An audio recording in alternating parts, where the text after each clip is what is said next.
Mike, this is gonna be. This is nice. This is nice. This It's a is new the setup. first one. First episode breaking in.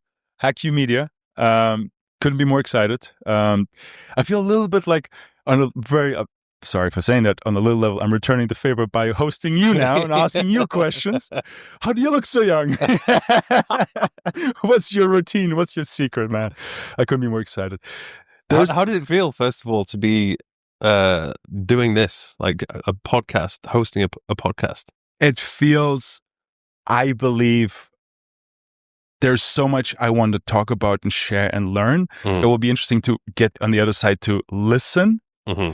But also, I think that's going to put pressure on me to prepare myself better in the details. So then the questions are not as superficial as they would be if I would not be the host. Because as a guest, I'm an expert in what you ask me. As a host, I have to be an expert in the field that you're coming in. Yeah. And I want to make sure I'm not going to be on your level, but I want to be close enough so it's interesting for the audience. So it's weird. When I first started, I felt like such an imposter because it's something you can't really train for. You just kind of have to throw yourself into it, and it's a skill you develop just from doing more episodes. I mean, as I think from a training perspective, you and I know the 10,000 hour rule, right? So you have to start somewhere. Yeah. And then the thing with training is you will always be the worst in a group, but as long as the group you're around improves, that means you're also improving. So for us to go out there and speak to those people and speak to those experts, I think this is like for us leveling up on the perspective from ourselves. Also, we're getting better not just from talking, but also getting better from a knowledge perspective. Yeah. So speaking about knowledge perspective, what made you become so interested in health optimization, performance optimization, first and foremost? I think it's definitely something which has come about as I've got older. Because as we know, when you're in your 20s, it's not really something you think about so much, or at least for me, maybe more so now with the amount of information that's going around. But when I was in my 20s, I was not thinking about it at all. All I was bothered about was just being as jacked and as ripped as I possibly could be.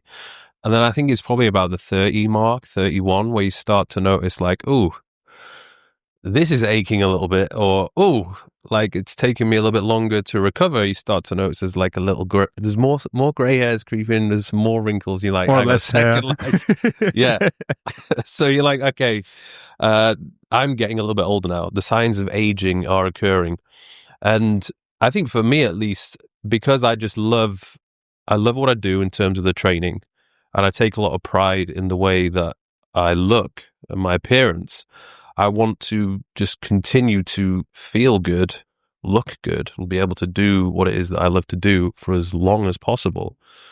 I mean, there's times when I've been injured, but thankfully I've never been that injured before. Mm-hmm. But when I have been injured and I've not been able to go to the gym or just perform basic movements, it sucks. Like, it is awful. And I sometimes think like, man, is this what it's going to be like when I'm older? Mm-hmm. Like, will I not be able to go to the gym and do these things anymore? Was there maybe when you said 30, 31, was there a particular incident? Was there like an injury? Did you go on vacation for 2-3 weeks? Did you take time off? And then you realized it takes you longer from recovery, or you're just not as strong, or it takes you longer to build muscle? I think it was probably overall energy levels. Mm-hmm. I just noticed I wasn't as fired up as I used to be. And to be honest, I think it was also getting the first blood test done with Bionic, like legit, because I just thought like I was a superior specimen and everything would be optimal. Yeah. And then you do the blood test and there was just so many things out of whack. And I was like, hang on a second. Like, I thought I'm trying to be healthy here. Like, I assumed I was eating all the right foods. Yeah. And then it came back that I was like a deficient in so many things, like including copper and a few other things.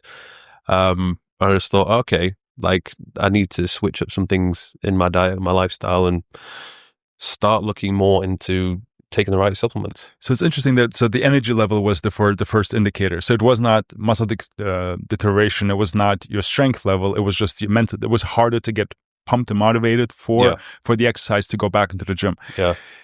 And besides the blood test and the supplementation aspect, did you see that your daily routine changed because of that? Was it a higher caffeine intake? Did you try to, go to bed earlier? Was there anything that you tried to adjust because of that?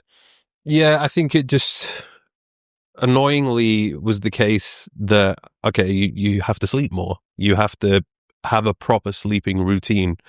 Like if I wasn't going to get my 7 hours, I would feel it. Obviously, I'm tracking everything, and it's interesting the patterns that you see. Like anything less than 6, it's an awful day. Anything less than 7, you get by, it's okay. When you get more than 7, if you get between 7 and 8, that's great. If you get more than 8, you feel like superhuman. Yeah. But the problem is, like, whenever I've had an 8-hour sleep, it's like it's hard for me to get another 8-hour sleep after that because I feel so well rested. So getting on top of the sleep was one thing. Noticing that I couldn't take the piss with eating junk. So I would have my Sunday cheat meal where I would go in. I would just like not even count anything, just eat like a real pig Sunday afternoon and evening. And I just noticed like how badly I felt. Like my sleep was awful. The following day I looked like a different person. And it would even take me a couple of days to kind of feel normal again. So I noticed that I couldn't get away with doing things like that. Alcohol, I would literally feel it the next day after having 2 or 3 drinks. Whereas in my 20s, it was never like that. So all these things were adding up. So it was more of a case of, okay, I can't eat as much shit as I used to. I can't drink as much as I used to. I need to sleep more. And then when it came to the training, what I realized was I was probably overdoing it in terms of the volume. So I was just doing too many working sets, pushing to failure on every single set. And it was just something which I had grown up thinking that was what I needed to do. You see all these people train.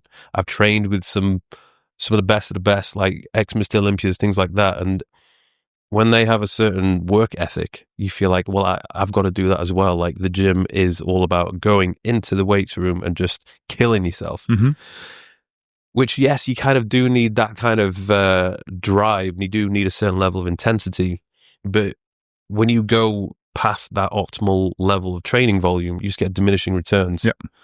So you actually end up needing more time to recover, which means when you do your following workout the next day, you have less energy and you can't get a pump. Your strength might even go down. So one thing that I changed, which made a drastic difference, was making more time aside to actually rest, pulling back the overall number of working sets, maybe pulling back on the rep ranges a little bit. So like now I'm training between 6 to 10 or 6 to 8 mostly. And I've just noticed, even though I'm doing overall less, I'm stronger and I still look just as good. You could argue better. I don't know. I feel like me being me, I look in the mirror, I think my physique has just stayed the same for the past 10 years. But then some people are like, oh my God, you look the best you ever looked. And I'm like, oh, I don't know about that. Well, staying the same physique as yours for 10 years, I think that's an achievement in itself. Yeah. Now comes the question. So we're sitting here today, so it's Hack You Media. Hack You Media is our first podcast that we as co-hosts decided to selfishly do between us and talk about it. And Hack You Media was born out of your passion for health optimization, my passion for health optimization and performance, but also because what you've been able to build with First Things First in the last 2+ years. So you now had over 100 episodes. And a lot of those episodes, you had guests on who are world-renowned for the field of medicine, for the field of research, innovation, performance in the health space. And when I look at those episodes, and there's several of them that some of my favorites that I kept rewatching is, you hear things about what they're talking and sharing that you've never either thought of or you've heard of, but you never thought might be part of your own routine. Mm-hmm. So when you say that, hey, turn 30, 31, my energy level is differently. I understand my body works differently. I need more rest. I can't do the cheat meals anymore.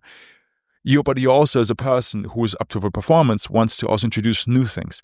What were some of those things, maybe 2 or 3, that you heard from your podcast guests at First Things First, that they shared, which is part of their routine, which you were like, oh my God, I never thought about that. What surprised you?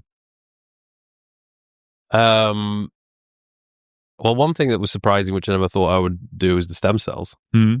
So that was interesting, and I feel as though that had an impact on energy levels and strength levels. Shout out to Adil Khan, our friend, who's going to come on soon. Yes, very soon. Trying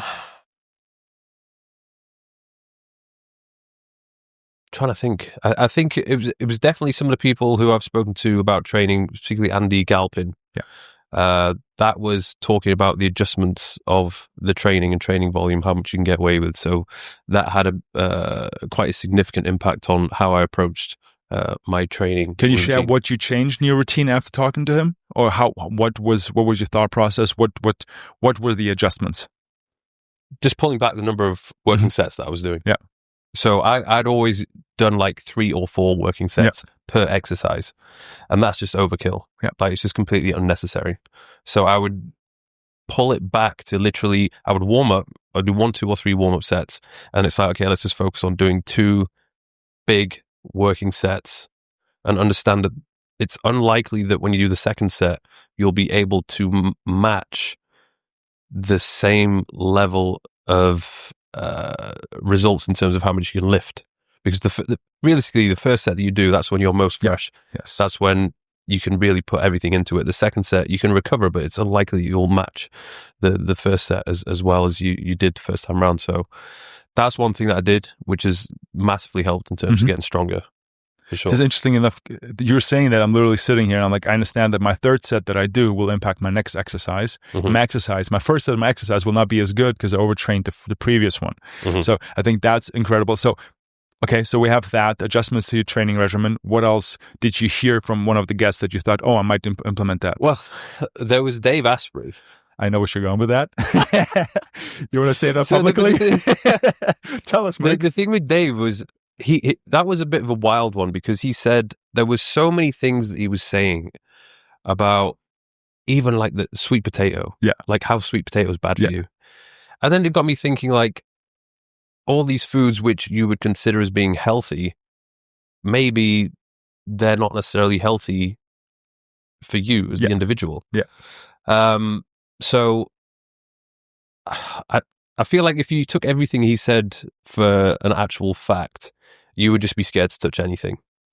So it just made me reconsider and think that, okay, everything I've been taught before maybe might not be the truth. So it made me play about and experiment with different types of foods. And I've noticed taking out certain carbohydrate sources, I feel like I've got more energy and less hunger. And less bloatness. Yeah. And then there was Ben Pakulski. This one's not actually aired yet. Okay. But that was a very, very good episode. And something which I have not done, but I'm really eager to do, is to do gene testing. So I've never had my genes tested. And just doing this one gene test can tell you so much about your body and what types of foods. Predispositions, allergies, absorption levels. Funny enough, I did my first gene test 3 weeks ago. So I'm waiting for the results. And I think that's going to be part of a lot of people's routines in the future. Because the good thing about gene testing is you have to do it once. And this will open up a lot of things that you need to understand about your body, how it's impacted, and what you need and cannot do. Speaking of Dave Asprey, I actually thought, because I've rewatched that episode several times, you're going to go a different direction. So Dave Asprey mentioned that he takes every day tadalafil. Which is the brand, the pharmacy name for Cialis. And this caused a lot of whirlwind where a lot of people are like, what are you doing? Like, this is an erectile dysfunction pill. But then I remember a couple weeks after he said that, Brian Johnson comes out and says, hey guys, by the way, all that research on my nighttime erection, I forgot to mention to you guys that I've been taking tadalafil. Everybody the whole internet just broke, because he's like, dude, you've been comparing and sharing all your results. And he's like, it's part of my routine. So when he said that to you, where's the first thought process in your head? Well, because I've tried it. I'm no stranger to Cialis, but I can't imagine taking that every day is good for you. Like, I just, from my experience, if I have Cialis, of course it depends how much you take. You can get pills that are 20 milligrams. If you take a full pill of 20 milligrams Cialis, it'll mess you. It'll mess you up. Like, for me, it will immediately completely block my nose. Okay. I won't be able to breathe through my nose. I'm probably going to get erections out of the blue, like for the next 24 hours, maybe longer, which could be a good thing, could be a bad thing. Depends what you're doing. But it can also give you a headache, and it can also cause like flushing. So for me, I feel like if I was to do something like that every day, the side effects from it would annoy me. But I don't know if I did take it every day, my body would maybe get accustomed to it, and those side effects would maybe ease off a little bit. So it's something which I guess it made me feel as though, oh, okay, if these guys are doing it and he's doing it, then Cialis is maybe not as bad as I originally thought it would be. Like, maybe it is something that you can take on a regular basis. But for me, I feel like taking anything for an extended period of time, something like that, like for me, there's no science backing it, but I have a gut feeling that it wouldn't be good for you. It wouldn't be good for blood pressure. So interestingly, after listening to this episode, and I remember you came to me like, can you imagine that? And I was as shocked as you, because I, for disclosure, until that episode said, never have touched Cialis, Viagra, and all that stuff, because obviously in my head, it's like, you're a real man, you don't need that stuff, we'll figure this stuff out, blah, blah. But you said that, and then rewatched it, and he said it with such conviction. And then something interesting happened when I said about the Brian Johnson thing. The way that Brian Johnson tried to explain to the followers that, hey, I've been taking Cialis, so I'm not cheating on my nighttime erection. This is actually good. He's like, hey, there's research out there. So what they did is they looked over the last 30 plus years of people in the US taking pharmaceuticals on a regular basis and seen which one of those had the biggest positive impact on longevity. So in terms of who lived the longest, had the least health issues. And they realized that one of the best performing pharmaceuticals that people could take was actually tadalafil, which is Cialis, just without the brand name, on a microdosage of 5 milligrams. 5 milligrams. Okay, so it takes 4 times less. Yeah. So I'm reading this and I'm like, okay, what's going to happen? I was like, I thought I'm going to do this, and then you're going to call the doctor if it lasts longer than 4 hours. Like, like they said in the ad, they're like, you can't. So I took the 5 grams, and like they said, you take that 30 minutes before you go to the gym. Because Derek Moore plates, same thing. He's like, part of my daily routine, 30 minutes before, it's part of my pre-workout routine. I take it. He's been taking it for 5-6 years. So I started taking 5 grams before it. And as you said, the first couple of days, first of all, no, it's not. It's not one of those things where you take it and then. It's not Viagra, no. No, it's not. It's different. So Viagra was actually not the one of the positive effects in the longevity study. It was tadalafil was the one from that, and the reason for that is it increases your blood flow. Of course. So your arteries are better. So it's better for your heart health, and then you have obviously the positive impact of the pump in the gym. Yeah. So, and then the second thing is, as you said correctly, you get used to everything. So I had no such blockage, none of the things. I've been taking it probably at least 4 to 5 days a week for the last month plus. And I could tell you one thing, I think going forward, I will not change with part of my routine unless some new research comes out after 30, 40 years, says anything else. But as of today, as part of a longevity, as part of support and blood flow perspective, this is literally becoming part of my pre-workout. It's fascinating. And that's the stuff, but this is the stuff where I'm sitting here with you, because if you would have not spoken to Asprey and we would have not had the discussion, this would have not crossed my mind. And then one outlier mentioning something like that would have not come to me like, oh, maybe I should try. And they're like, no, let's deep dive into research. So I deep dived into research, got all the people around it who are looking at their medical professionals. And then the moment you say it out loud, you know what happens is people come out and like, yeah, I've been doing this for years. Nobody wants to talk about it because everybody's like, everyone thinks like, oh, okay, you can't get it up. You can't get it. I was like, no, dude, I've been doing this. It's actually really good. Yeah, it's really good. It's like there's a lot of stuff like metformin. People do metformin for insulin sensitivity, and they're like, well, do you need this? Actually, it's the longevity part. It's better for your body. And there's a lot of things out there where the platform for us to talk about is there's gray areas that are beneficial to you, but they're gray areas not legally. They're gray areas that men or women don't talk publicly. Yeah. And there's a lot of stuff. Post-menopause testosterone for women.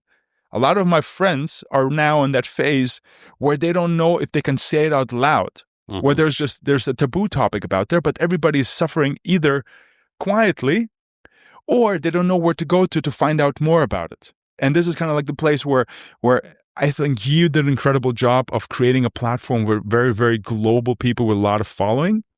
And the idea of what we're trying to do is to actually dip deeper in those things and those aspects to find out more specifically about a niche topic. Yeah. I could talk about, well, I could, but I would like to speak to an expert for 90 minutes about Cialis. This is so interesting. 100%. Why? How was it created? What was it created for? What's the impact? What's the longevity impact? What's the blood flow impact? What's the arteries? What's the downside? Well, what's funny as well? Like I think still, if you're in the UK, you can't just buy that over the counter. You can here. Yeah. But in the UK, you need a prescription? Your prescription, yeah. Interesting. No, here, I mean, yeah, but Dubai is in that case, and that's quite liberal. Okay, so the last one that you said, the last one was DNA testing to find out more about that. Okay. Yeah. Now, from a perspective where when you look at yourself right now today, if Mike from 10 years ago would know what you're doing today, what would be the things that would surprise Mike the most in your daily routine or your habits?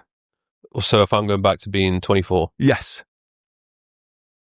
Well, I'd be we talking about career or just daily habits?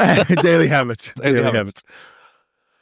I would be surprised that I wouldn't need to be so strict with tracking macros. Mm-hmm. So I've mentioned this before on like my YouTube videos, and there's evidence of me doing it. There was a solid 3 or 4 years when I had my own gym where I was prepping everything. So everything was tracked, everything was prepped, and I assumed that in order to look a certain way, that was the way that I had to do it. Yeah. I would probably look at myself now and watch how I eat and how I'm not tracking. Yeah. It's I'm guessing. I'm looking at food and I'm estimating how I've been able to maintain my shape, condition, performance, and strength just by intuitive eating. Yeah. Now, I guess that's something which comes to me naturally as a 34-year-old because I've been doing it for so long. So somebody who's getting into this for the very first time, but they probably wouldn't be able to do it, like because they just haven't had the experience of tracking and having all this experience from adjusting different protocols. So I've done everything. I've tried that. Okay, what happens to me if I just go low carb? Yeah. What happens if I carb cycle? What happens if I intermittent fast? What happens if I reverse it and go high carb, low fat? I've seen how I've changed based on how I feel.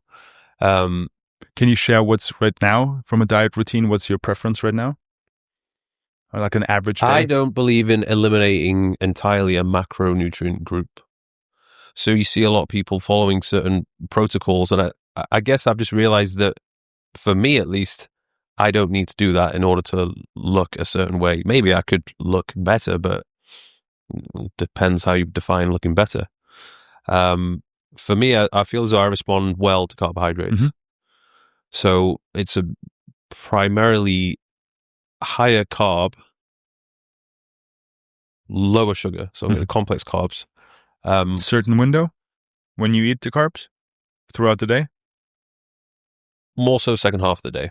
I feel as though I feel and perform best when I have a protein and fats based breakfast. Okay. And then the rest of it is kind of carb loading. I'm saying on average I probably consume around 3,000 calories. Mm-hmm. So that's one thing. Just my ability to not necessarily just be so regimented with everything that I'm eating. I think I noticed towards my later 20s, early 30s, when I just couldn't do it because I was traveling so much. The most important thing for me was, okay, hit your protein target and move your body. Yeah. Because even if you do overconsume, as long as you're moving your body, you burn the calories. Yeah. So there was times when I realized, I actually look better because I'm just being more active. So that was one thing. In terms of something else, I would probably just say I'm surprised that I would wake up whenever I feel like waking up. So when I was throughout my 20s, when I had my clients, I always had an alarm. I'd pretty much wake up at the same time and go to bed at the same time every day. So now I don't really have an alarm. It's like my body wakes up when it wants to wake up, which is good. But I've definitely noticed that when I'm actually in some sort of a routine, the sleep is better. You know, you're aligned with your cardiac rhythm. Circadian rhythm, yeah. Circadian rhythm, sorry. Cardiac rhythm. So that helps. In terms of other things I'm surprised about. I have a question. I think one was surprised. So did you realize in the last couple of years in your friends group how the topics that you discuss has changed and shifted more towards health? Yes. You want what when you share a little bit what has changed and what are the topics and what were the reason for that shift? What do you think? So when I'm thinking about my friendship group, when I was in Newcastle, I had my gym. In terms of, we weren't really doing anything. We weren't talking about any like protocols to do with longevity, optimization. Everything was just like, how do you get as big as possible? So it was just very much like lift heavy weight, eat lots of food. And a lot of my friends were doing steroids. Yeah. There was the steroid talk. In their 20s. Yeah.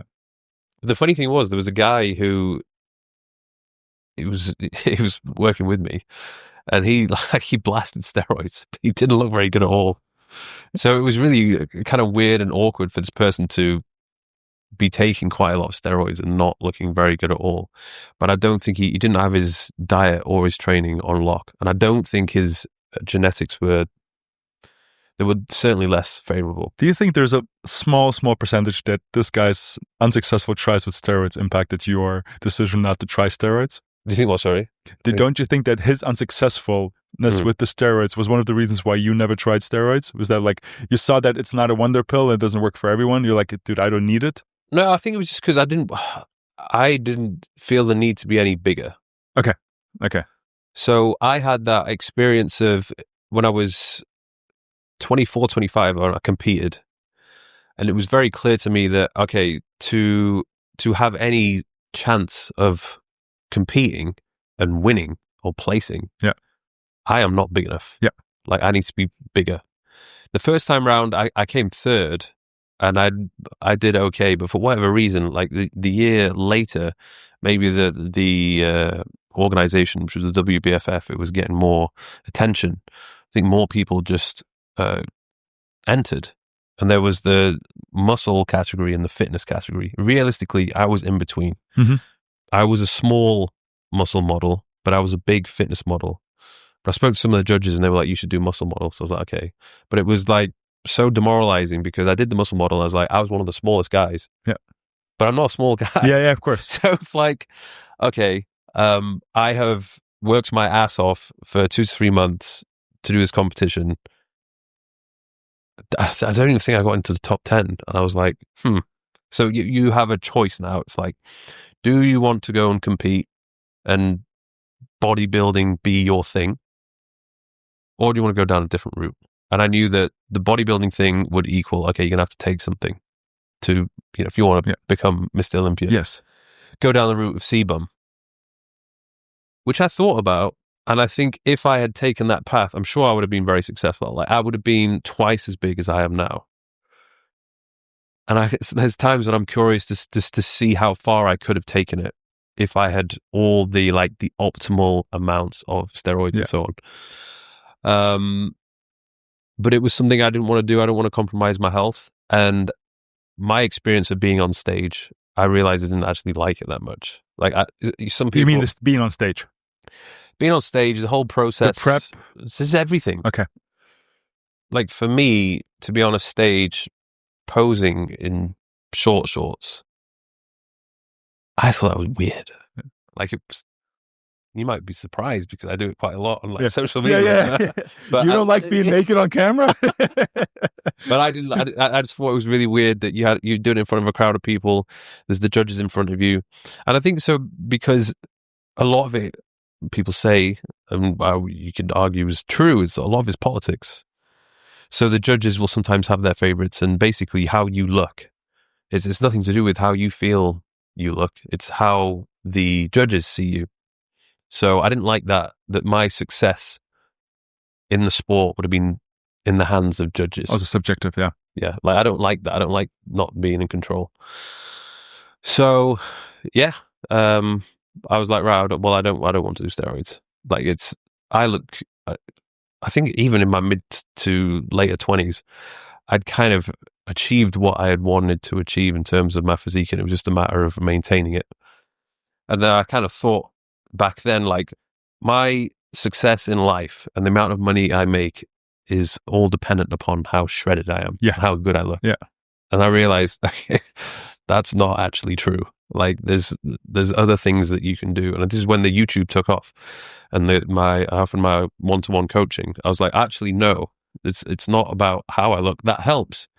But it's about the value you provide and how good of a coach you can be. So many other things. It's a combination, yeah. Yeah, marketing, business, everything. Like, that will determine how successful you are and how much money you make. Okay.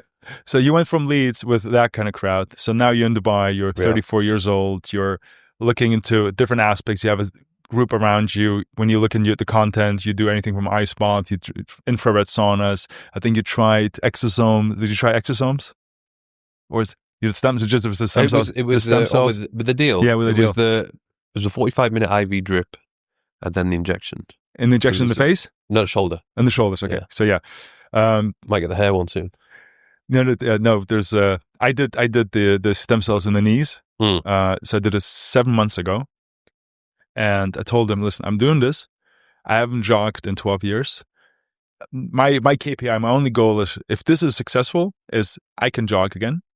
And as you know, thanks to our run January 19th, that was the first time I ran in over 10 years. And I can tell you one thing, without the stem cells, I would have not been able to do that. And this is one of those reasons, again, you and I sit here is because I think in our life, we're now getting to this point with what we're discussing with you.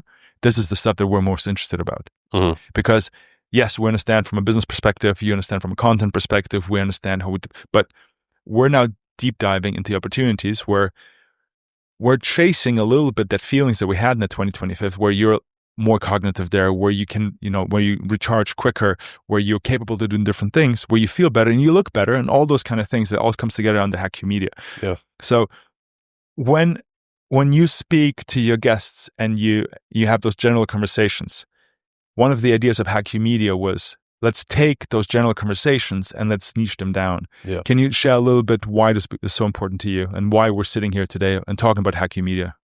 Yeah, so a bit like my main YouTube channel, there wasn't really a specific genre of where I wanted to take the podcast. A lot of people assumed, it's going to be a podcast on health and fitness. And I was like, well, it could be, but my brand and my interests have broadened a lot further outside of just fitness. So, of course, to begin with, you'd get your close circle in. There was a couple of the fitness guys involved. But it very much turned more into a business, self-help, relationship podcast. Like literally, if you just go on the list of guests I've had, it's extremely diverse. Yes. And I like that because it keeps it interesting. Yeah. But then it started to get quite big. The audience was a wide audience of people who weren't necessarily just focused on fitness. So there were some people that approached me that I would have certainly been very interested to speak to, but it didn't really fit the podcast so much anymore.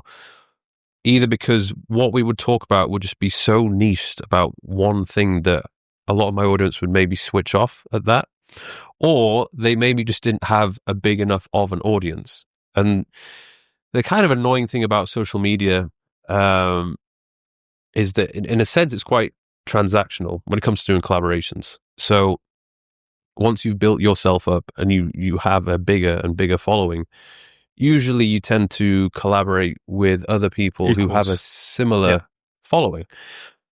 And the way social media is, unfortunately, a lot of people who are extremely knowledgeable don't have that following because they just love what they do. They get so deep into the books and the research. They don't care about social media and the marketing themselves and building a personal brand. So there'd be some people who'd approach me that they're extremely knowledgeable, but they just were either non-existent or had a very small following. And I was like, I would like to have this conversation, but it doesn't fit for the podcast. Yeah. So it needs to be like hosted kind of somewhere else. And again, I go through phases of being interested in certain topics, but the one thing which is always of the most interest to me, and which is usually extremely beneficial for myself as well, is when I'm talking about the health, fitness, training, gym, nutrition. So I wanted to have another kind of platform where we could just keep it to that. Yeah, focus on that. And that's how we had the discussion. Yeah. And that's what Hack You Media is going to be all about. So I think one of the things that really got me excited when we last time spoke, and you shared that passion that you're like, listen, there's a lot of things that's happening in my life that's all great. But when it comes down to, from a pure passion perspective, working out, training, regimens, all those kind of things, performance is what really drives me. Mm-hmm. That would allow me to do everything else.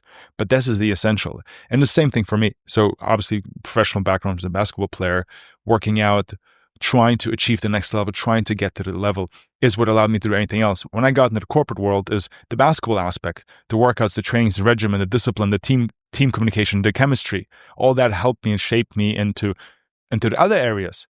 But I was never, ever in my life as passionate about something like sports, like performance, because that was always the foundation for everything else. So this is what makes this so interesting. And we are not chasing anything but knowledge. And what we're trying to achieve is we're trying to shed things that impacted our lives, impacted the lives of people that are around us, or impacted the lives of other people that we think would be worthwhile knowing.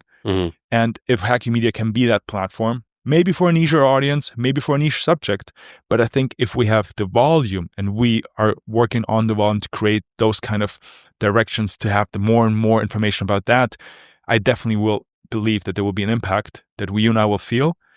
And at minimum, you and I will open up relationships with people who are on the forefront of innovation, who are doing the next thing. And I think this is something invaluable that we're very appreciative about. We want to share the truth as well. There's so much garbage information out there, or some weird narrative that's being pushed by certain governments or corporations. And for example, in America, the amount of money that's spent on advertising and the amount of influence the pharmaceutical companies have, like, there's just so many uneducated people out there. And I want this to be a platform where people can come and learn about like what they should actually do to feel better, look better, and live a good, long, happy life. 100%. I mean, one of the reasons why we're sitting here is because you find out a lot of things that we were taught the last 10, 20, 30 years in school is paid for lobbyism by big pharma or by, or manufacturing companies, conglomerates that want you to eat a certain way. Standard American diet is the best example. Eat 70% of carbs, make processed food, make it available. The daily caloric intake in the US for an average person that people have to eat per day for it to fulfill the production of food is 3,300 calories. So the American has to eat 3,300 calories, so all the food that they produce for the market of the US can be consumed. Yeah. And what they do is to increase their profits, they come up with other ways how to make you eat those calories by adding additives to make something that you can't even stop. Yeah. And we're sitting here, I'm like, you know what? There's research out there which was paid for by certain companies. We might have to revisit it. And there's aspects here which are being now much quicker thanks to technology, thanks to AI, where it's coming up to us in a more digestible way for us to better understand that can impact our lives positively. So if this platform can be for those people who are interested in sharing and can impact our lives and the lives of our surrounds, that's already a success. Yeah. And I believe the more people feel that it impacts their lives positively, the more this will be a success regardless of the reach, because good information, valuable information will always succeed. Yeah. And there's a lot of people who just, even to this day, it surprises me when I speak to them in the gym or the messages they'll send me. I almost forget like how I take it for granted everything that I know and have learned. The average person still does not know so much, even when it just comes to getting in shape. Like I feel like at this point for me, like it's so easy. Like I know exactly what it is that I need to do, but so many people still, they struggle, whether it's the overload of information that they can't decide which route to take, or there's psychological factors which prevent them from actually sticking to and implementing these good habits. For long enough. For long enough. Yeah. And now imagine we take your expertise that you've built with somebody who did on-stage bodybuilding, who went down the professional route, who looked into that, who built it up over 10, 15 years. And that niche. And then we have several people in different niches with the same expertise. So what comes easy to you comes easier to them person other. And we can share that information. And then we have this library of knowledge, depending on what you're looking for, what stage in your life you're in, what you need right now.